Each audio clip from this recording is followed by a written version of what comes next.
Today, let's spend a few minutes resetting the bedroom. You don't need to clean everything, just start.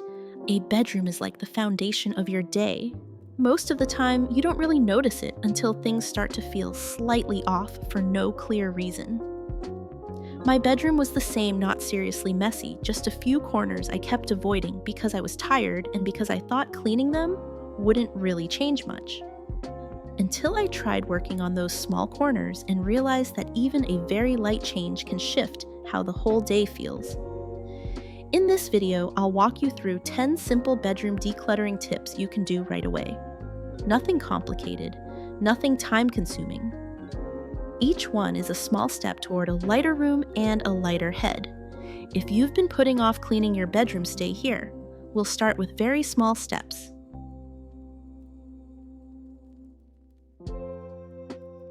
The first challenge is super simple, and you can do it even when your energy is low, before tidying anything.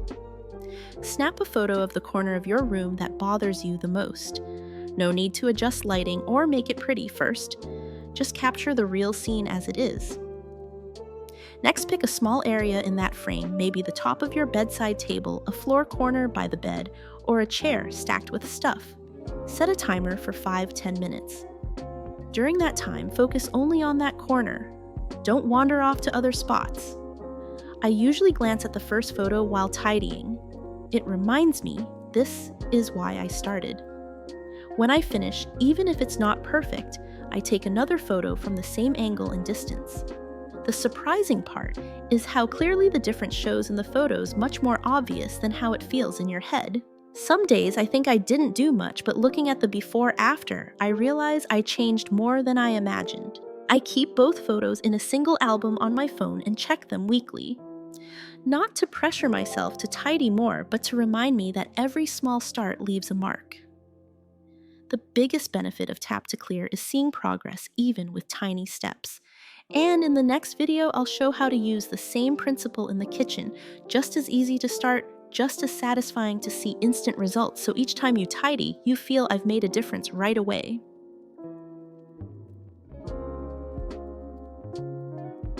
This tip is for moments when you open a drawer, see a messy pile, and freeze, unsure where to start, or whether to keep or toss things. Picture this: the floor is lava. Anything that touches it without a quick decision disappears.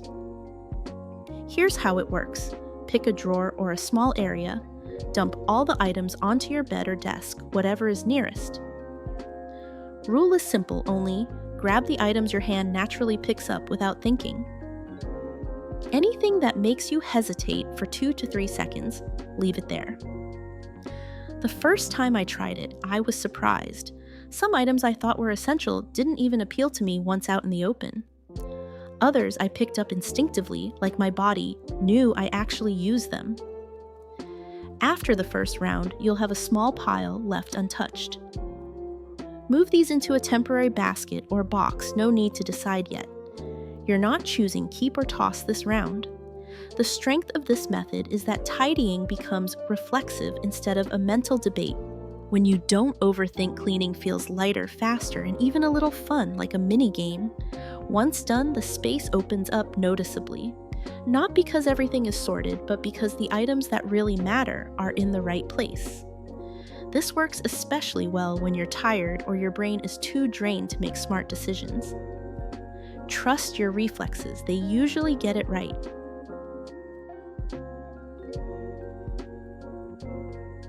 This tip is perfect for days when you want a tidier room but don't have the energy to sort each item.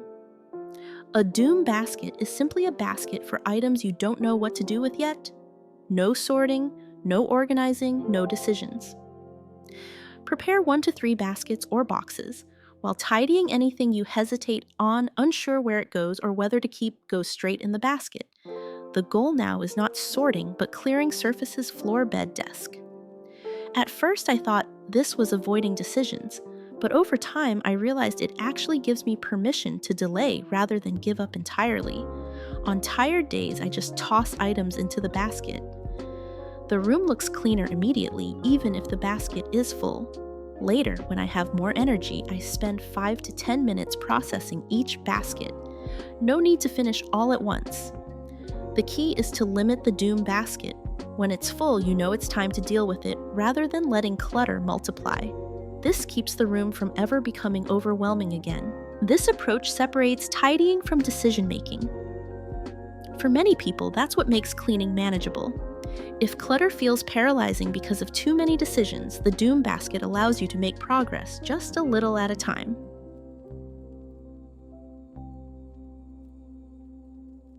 We've all had that moment picking up an item and freezing. Do I really need this? Can I leave it here? I'll decide later. And then, almost automatically, the item goes back to its spot. The 3-second rule changes that pattern. Pick up any item. If it takes longer than 3 seconds to decide whether to keep it, that item leaves the room immediately. No extra thinking, no explanations. Keep a bag or box by the door. Anything that exceeds 3 seconds goes straight in. You don't need to throw it away, yet it just prevents it from returning while you tidy. The first time I tried this, I was surprised. Many items I thought I needed suddenly felt unnecessary. Clothes I hadn't worn in months, random objects with unclear purpose. Hesitation revealed the truth. This rule works by interrupting the overthinking loop. Instead of arguing with yourself, you react. Reactions are often more honest than reasoning, revealing what you genuinely want to keep. After just one round, my bedroom felt lighter. Not because I discarded a lot, but because the remaining items were the ones that truly mattered. There was no lingering clutter hanging in the air. The 3-second rule shines when energy is low. It removes the mental friction that makes tidying feel exhausting. Quick decisions keep you moving, prevent procrastination, and make progress visible almost immediately. Even a few minutes with this method creates a noticeable difference. 3 seconds is all it takes to break the hesitation cycle, restore momentum, and feel that satisfying sense of control over your space. Once you've tried it in the bedroom, the same principle can apply to other areas, closets, drawers, or even your workspace. Small, rapid decisions keep clutter from piling up and make tidying feel manageable.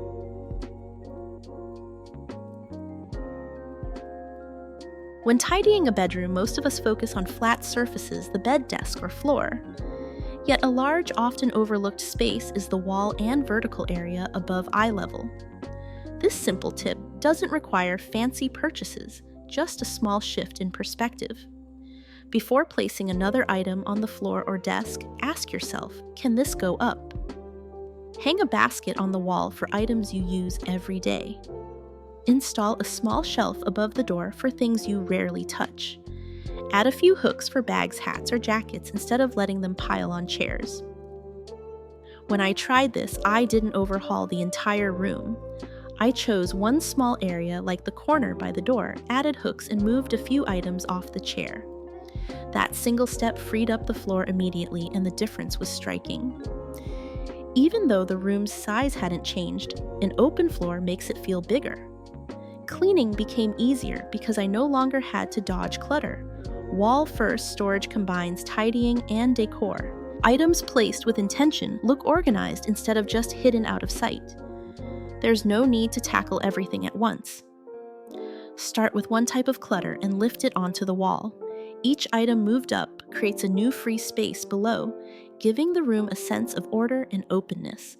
By starting with vertical space, your bedroom can feel lighter, more spacious, and more breathable without spending hours tidying. Small intentional steps not only free up room, but also make everyday maintenance easier. Once you try lifting clutter off the floor, it's easier to imagine applying the same principle to other areas. In the next video, I'll share how the same wall-first approach can make your kitchen feel organized and open, so even small daily tasks become more manageable.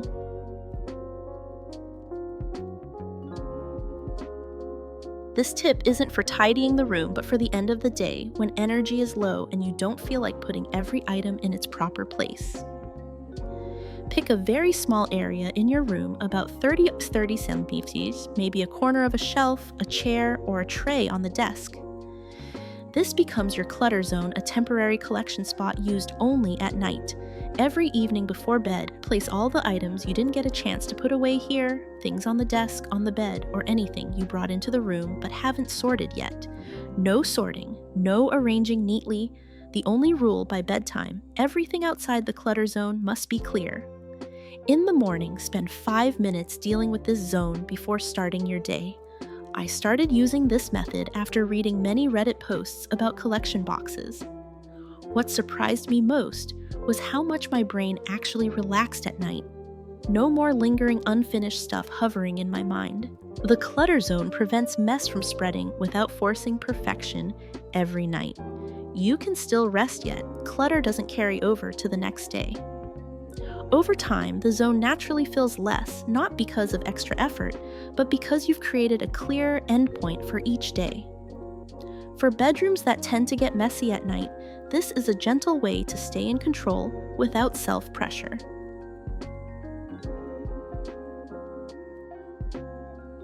Few people realize that the hardest part of tidying isn't the physical effort, but the feeling before starting. When cleaning always seems silent, exhausting, and like an obligatory chore, the brain automatically looks for ways to avoid it. Motivation becomes a battle and procrastination feels inevitable. Instead of asking, "How do I motivate myself to clean?" a more effective question is, "How can cleaning feel less like a lonely task?" The shift isn't about pushing yourself harder, it's about making the process enjoyable from the very first moment. Begin not with cleaning, but with enjoyment. Put on a playlist you've been meaning to listen to, a podcast you've been waiting for all day, or a long video to play in the background. Anything that genuinely draws your attention and pleasure at that moment works. The key is that it must feel rewarding without requiring extra effort, something your brain naturally wants to engage with. I usually start by picking the audio first, then standing up. With my ears engaged, my hands follow almost automatically. On many days, I only intended to listen to one episode or video, yet somehow the room ends up tidier than I expected. The surprising part is that the act of cleaning becomes effortless because the focus isn't solely on tidying, it's on enjoying something I like. The principle is simple: don't save the audio as a reward for after cleaning. Use it while you clean. This trains the brain to associate tidying with pleasure, lowering resistance almost immediately. Soon, there's no need to convince yourself or debate whether to start. Turning on music or a podcast is enough to get moving, and small, consistent actions naturally follow. By combining enjoyment with action, tidying shifts from a daunting task into a simple, approachable activity. Each session builds momentum, making it easier to maintain a more organized, comfortable space without pressure or guilt.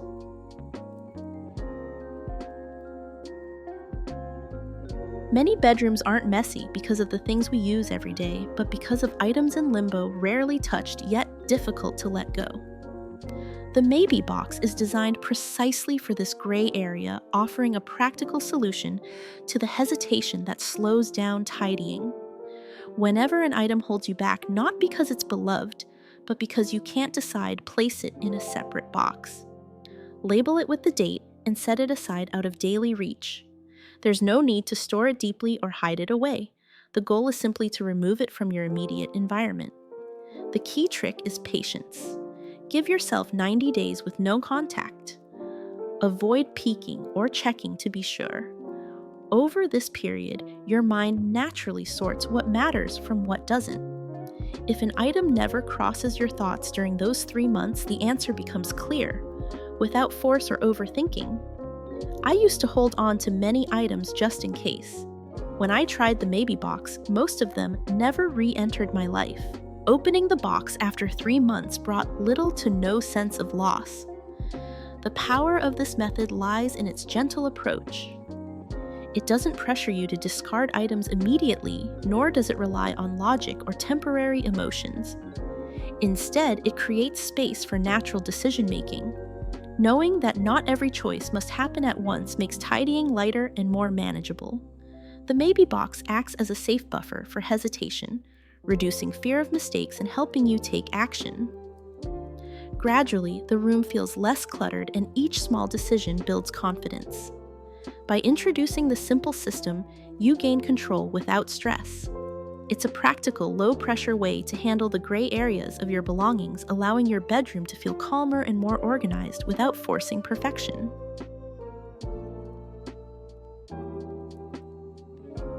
Some days the block isn't from lack of intent, but because everything looks the same, and your brain can't choose where to step first. Every corner seems messy, every item seems unresolved, freezing you in place. Trying to decide what to clean first only makes the space feel heavier. A lighter approach is to skip the items entirely and focus on the overall scene. Do one external action almost without thinking. Smooth out pillows, open the curtains, push a chair back into place. Or simply pick 5 out-of-place items and remove them from sight. No sorting, no organizing, no next goal setting. The key, this isn't called cleaning. It's like adjusting the frame before shooting a video. The space changes even if the contents remain untouched. That small change directly affects perception. When your eyes see one detail corrected, the brain relaxes. The space no longer feels overwhelming but manageable. This moment opens the door for the next action. Continuation usually comes naturally, not from discipline or duty. Seeing even small results sparks a desire to do more. Pick up a few more items or adjust another corner. No plan needed, no big decisions. This starting point feels safe because it allows no failure. An external action has a clear endpoint and doesn't pressure you to keep going. That's why the next step happens easily. Repeated practice teaches the brain that starting isn't dangerous.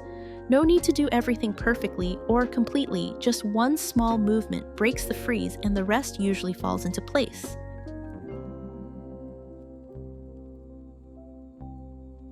The last tip isn't about making your room look perfect, but keeping it from tipping into chaos. It's a gentle endpoint at the days close enough to prevent things from sliding further. Before bed, there's no need to clean in the usual sense. No music, no goals, no scanning for evaluation. Just one precise action. Pick a small corner and spend exactly 3 minutes on it. 3 minutes, no more. No extending, no squeezing extra tasks in. The corner isn't fixed. Today, it could be the bedside, tomorrow, a desk corner, another day, the spot for your bag. This variation isn't about creating a system, but avoiding boredom. Each night, know you'll touch one spot and stop. 3 minutes isn't enough for everything, but enough to tackle the most visible clutter, a few items on the surface, one corner bothering you, or something distracting your eyes. When time's up, stop even if unfinished. The checkpoint marks, not resolves. I see this moment as closing the day, not by finishing everything, but by not leaving a space completely neglected. When you go to sleep, the feeling isn't, I did nothing but I touched it. A fun side effect occurs during the day. Knowing there's an evening checkpoint encourages self-adjustment. Hands are less likely to drop items randomly. Eyes catch when a corner starts overflowing. Not because you force tidiness, but because you know you'll return for 3 minutes tonight. Thanks to the checkpoint, long multi-hour cleaning sessions aren't necessary. Everything gets handled in small, steady rhythms without exhaustion. The bedroom stays breathable, imperfect, but uncluttered, and that's all it takes to live comfortably in your own space.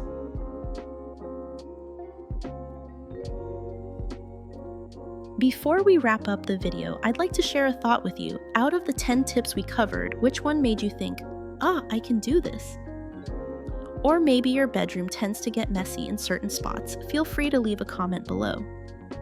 Your experience might just help someone else get started more easily. Tidying doesn't need to be finished all at once, and it doesn't have to be perfect. It's enough if each day your room feels a little lighter and your mind feels a little lighter too. Even tidying just one small corner today is enough. If these ideas fit your pace, in the next video, we'll apply the same mindset to the kitchen, not to make it look perfect, but to make it easier to use and less exhausting every day. If this video gave you a sense of ease, feel free to hit like and subscribe to follow along. I'll be here tidying with you, little by little.